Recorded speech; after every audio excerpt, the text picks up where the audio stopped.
여러분, 주머니 속에 다들 스마트폰 하나씩은 있으시죠? 바로 그 작은 기기 안에 세상을 통째로 바꾼 불꽃이 숨어 있다면 어떠실 것 같나요? 오늘은 바로 그 작은 칩, 디램 이야기입니다. 이 녀석이 어떻게 거대한 컴퓨터의 시대를 끝내고 지금 우리가 사는 디지털 세상을 열었는지 그 흥미진진한 이야기 속으로 한번 들어가 보죠. 자, 지금 보시는 이 사진 한번 보세요. 왼쪽은 방 하나를 그냥 통째로 차지했던 옛날 컴퓨터고요. 오른쪽은 우리가 매일 쓰는 스마트폰입니다. 정말 완전히 다른 세상 같죠? 그런데 놀랍게도 이 둘을 연결하는 역사를 바꾼 보이지 않는 불꽃, 바로 그 핵심 기술이 하나 있습니다. 과연 그게 뭘까요? 그 답을 찾으려면 먼저 메모리, 그러니까 기억 장치의 문제부터 짚고 넘어가야 합니다. 도대체 왜 초기 컴퓨터는 저렇게 거인일 수밖에 없었을까요? 그 이유를 한번 파헤쳐 보죠. 다시 한번 보시죠.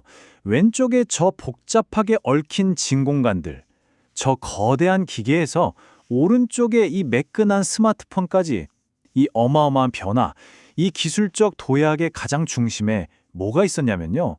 바로 기억을 저장하는 방식의 혁신, 그러니까 메모리 기술이 있었던 겁니다. 드램이 나오기 전에는요, 컴퓨터가 자기 코어 메모리라는 걸 썼습니다. 이게 뭐냐면 지금 보시는 것처럼 저 작은 도넛 모양 고리들 보이시죠? 저걸 일일이 거의 수작업으로 전선에 꿰어서 데이터를 저장했던 거예요. 아, 보기만 해도 복잡하죠? 이건 그냥 부피만 큰 게 아니었어요. 만드는데 돈도 엄청 들고 속도도 정말 느렸죠.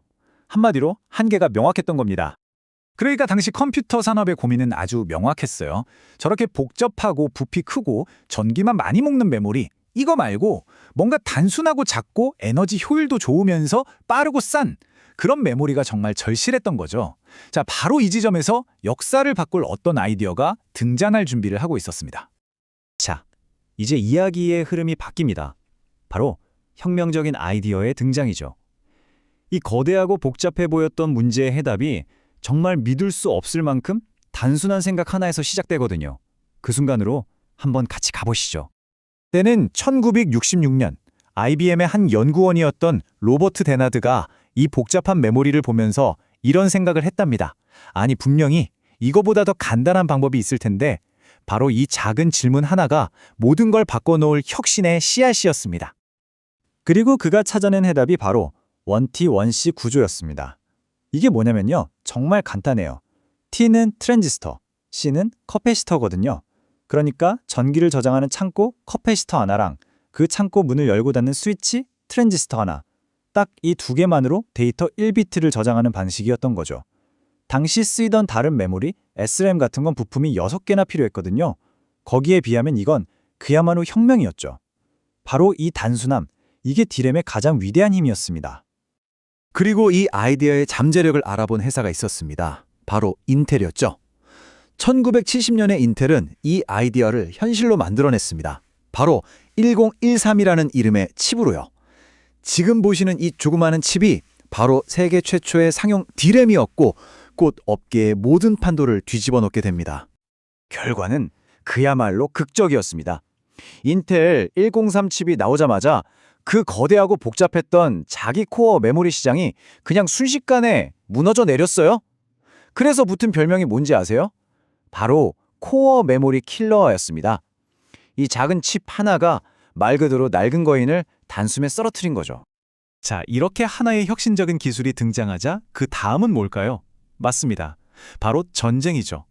이 디램이라는 황금알을 낳는 거위를 차지하기 위한 전 세계 기업들의 치열한 패권 다툼, 디램 전쟁이 시작됩니다.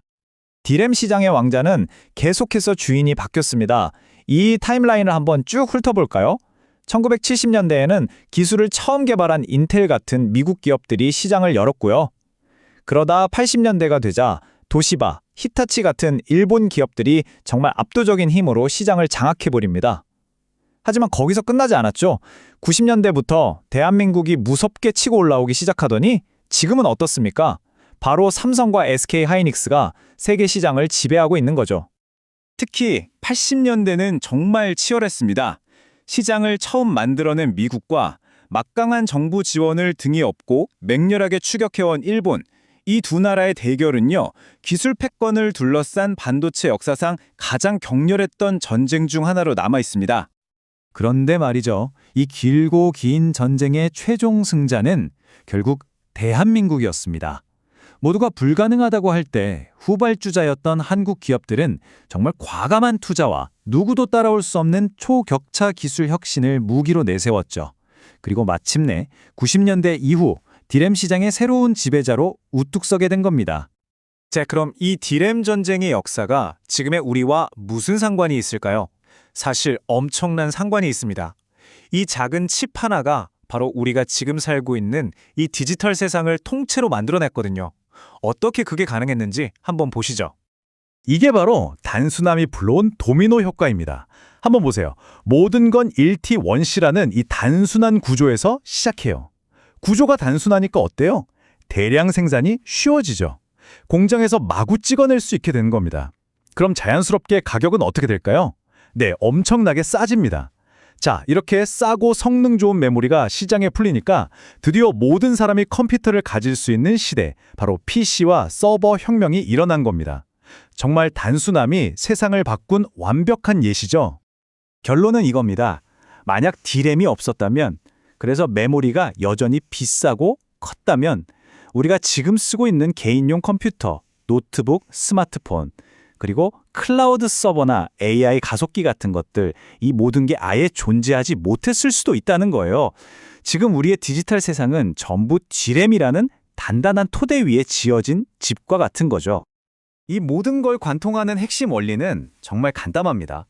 단순하니까 좁은 공간에 더 많이 집어넣을 수 있다. 즉, 고밀도화가 가능해진 거죠. 그러니까 기기는 점점 더 작아지는데 성능은 오히려 상상을 초월할 정도로 강력해지는 마법이 일어난 겁니다. 역설적이지만 가장 작고 단순한 것이 결국 세상을 지배하게 된 셈이죠. 좋습니다. 그럼 벌써 50년도 더 된 이 디램이라는 기술, 이제는 구닥다리 아닐까요? 천만에요.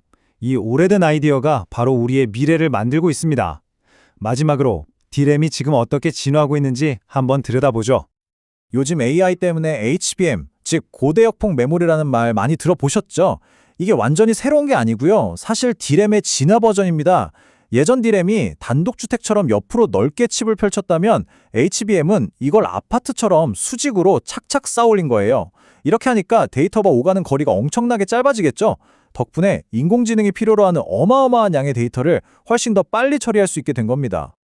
결국 모든 이야기가 처음으로 다시 돌아오네요.